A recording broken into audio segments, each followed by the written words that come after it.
De quoi est composée une table? Une table avec SQL est composée de ce qu'on a appelé des colonnes. Donc une table est composée de plusieurs colonnes. C'est comme un tableau normal que nous voyons. Il y a plusieurs colonnes. Donc c'est de ça qu'est composée une table. Maintenant, chaque colonne qu'on a dans une table avec SQL a certaines caractéristiques. Par exemple, quand je prends l'idée, on a pris l'exemple d'une table qui s'appelle client. Donc, il va regrouper plusieurs informations de nos clients. Donc, on aura l'identifiant de nos clients, on aura le nom de nos clients, on aura peut-être aussi l'adresse email de notre client. Chaque colonne qu'on veut dire, qui va contenir l'idée, le nom ou l'adresse email, ne va pas avoir les mêmes types de caractères. Donc, il faudrait que, par exemple, quand on crée une table, on est en train de créer une table, il faut qu'on précise déjà quel type sera le caractère de notre colonne. On a des colonnes qui peuvent être des colonnes où il va être seulement du texte. On a des colonnes où qui va être par exemple des clés primaires. L'idée par exemple c'est une clé primaire.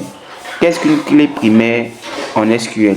Très simple, c'est que j'ai mon client, j'ai ma table client. Et quand j'ai ma table client, à l'intérieur de ma table client, j'ai peut-être le nom, le prénom et puis l'adresse email. Et j'ai aussi l'idée. Si je veux rechercher un client et je veux utiliser seulement que son nom, je vais trouver peut-être 2-3 personnes qui ont le même nom. Or, si je trouve l'idée c'est l'identifiant. En fait, c'est ce qui est propre à une personne.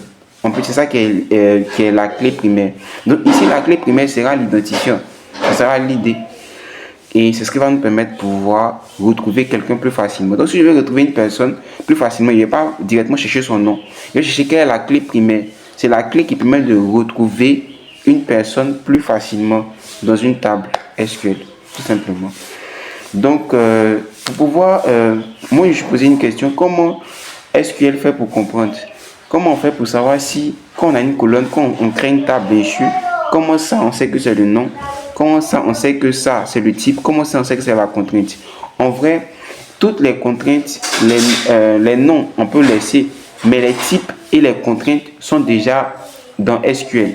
Donc SQL sait déjà les différents types de contraintes qui sont là, et SQL a déjà aussi les différents types que nous pouvons avoir.